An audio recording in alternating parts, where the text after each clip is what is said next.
Hello everyone, today I will tell you about the film The Covenant. Enjoy watching. The story begins in March 2018 with a checkpoint on one of the country roads. Sergeant John Kinley and his squad check passing cars. They are assisted by a local translator whom some drivers contemptuously call a jackal for helping the occupiers. One of the checks naturally ends with the explosion of a mined truck, as a result of which one soldier and the translator are killed. At the Bagram Air Base, Kinley sends a new guy to the squad to replace the one who died.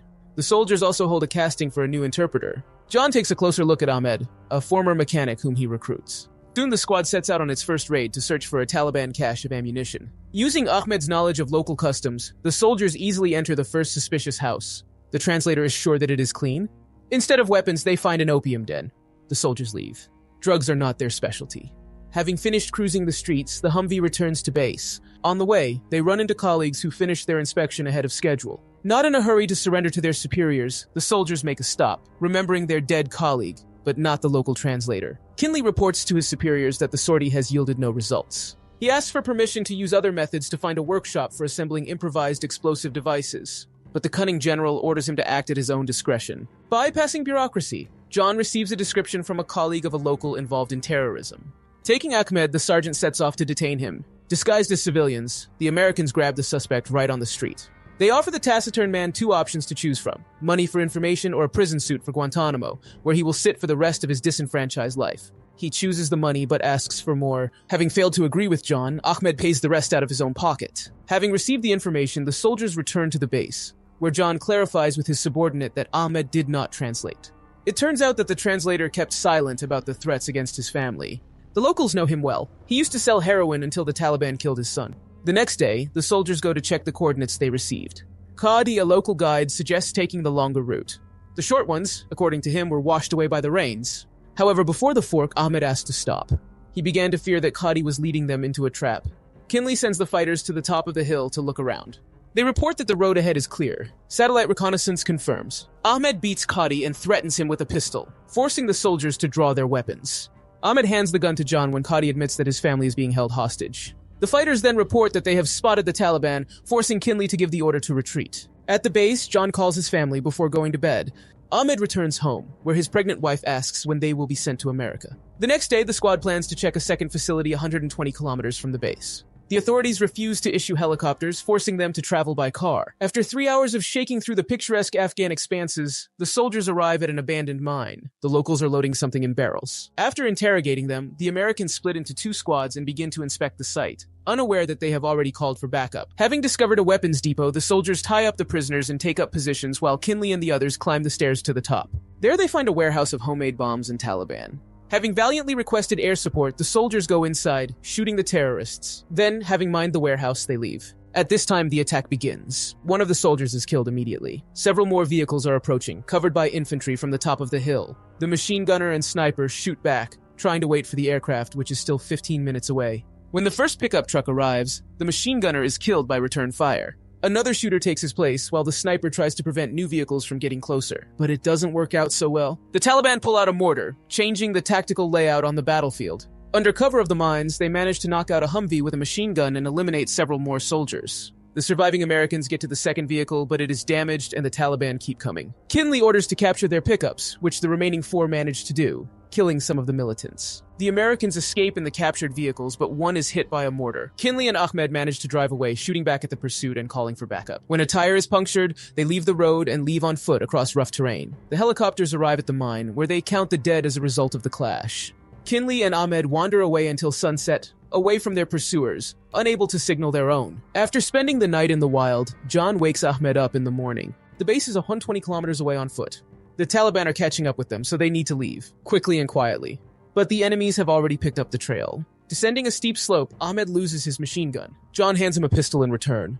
They reach a narrow gorge, where a terrorist patrol is on duty. They manage to eliminate them silently, taking their radios and weapons. They also manage to separate and kill the next sentry, dragging his body into the bushes. But soon their luck runs out.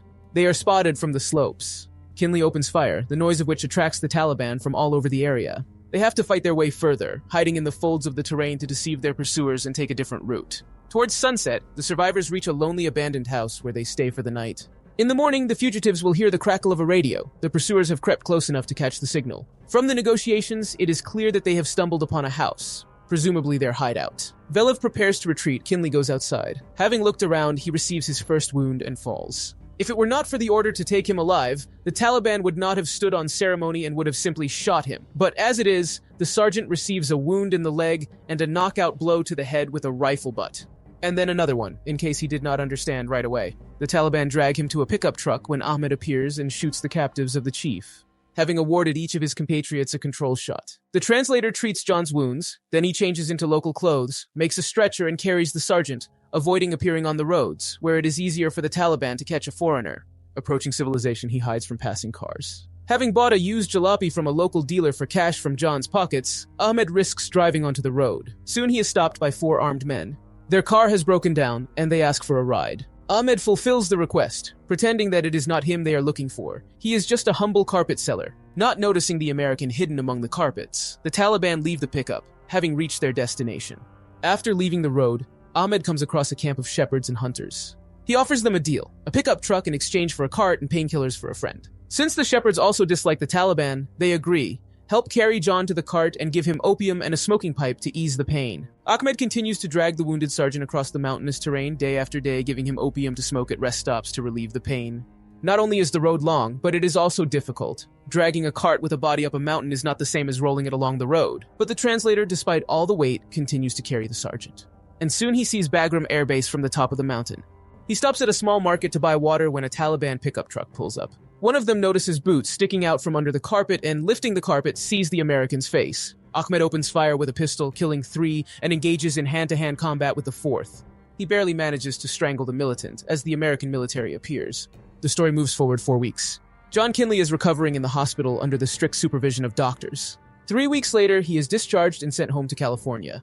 There, John is visited by a comrade in the service to whom he admits that he does not remember anything. The sergeant believes that his salvation is due to Ahmed, and for this he is entitled to an award. It turns out that after handing Kinley over to the military, Ahmed disappeared. The Americans did not give him a visa. Now he and his wife are hiding from everyone, waiting for permission to go to America. Having learned about this, John starts calling all the authorities to get a visa for his savior. But the bureaucratic machine is too slow to pick up speed. Tormented by nightmares about his heroic past, John continues to call, but to no avail. Without the personal participation of the hiding applicant, a visa cannot be obtained. Tormented by nightmares and a sense of guilt, the sergeant understands that he will have to personally return to Afghanistan to find Ahmed and get him out. This will require the help of colleagues, including a private military company, as well as his wife's consent to remortgage the house in order to pay for individual documents and the work of mercenaries. At this time, Ahmed, his wife, and newborn son are hiding from the Taliban with the support of loyal locals who are ready to warn them about the raid at the right moment. Using a telephone connection, he silently kills one of the scouts, after which he sneaks along the street with his wife until he reaches a truck that takes him away.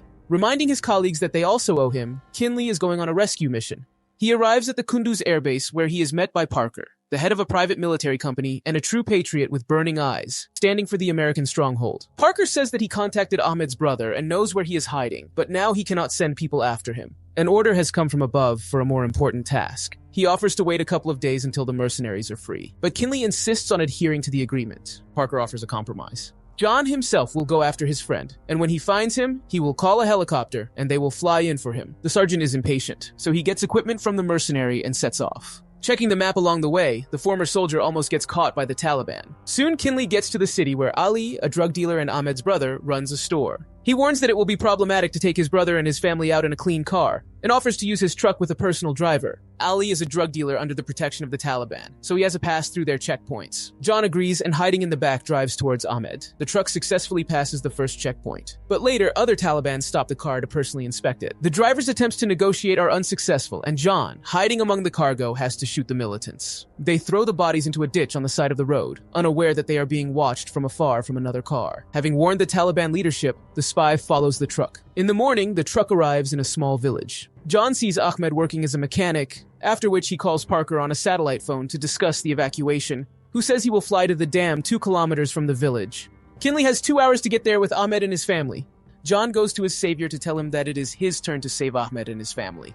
But they have to leave right now. The Taliban already know where the escaped American and the traitor helping him are. A punitive detachment is sent after them. Even Parker's men learn that they are dealing with one of the Taliban's most wanted people, which requires more serious firepower. Having grabbed Ahmed's family, the truck drives to the dam where the military is supposed to pick them up. But the Taliban are on their tail, forcing the sergeant to shoot back. Having knocked out one pickup truck, the fugitives gain enough time to block the entrance to the tunnel with a truck.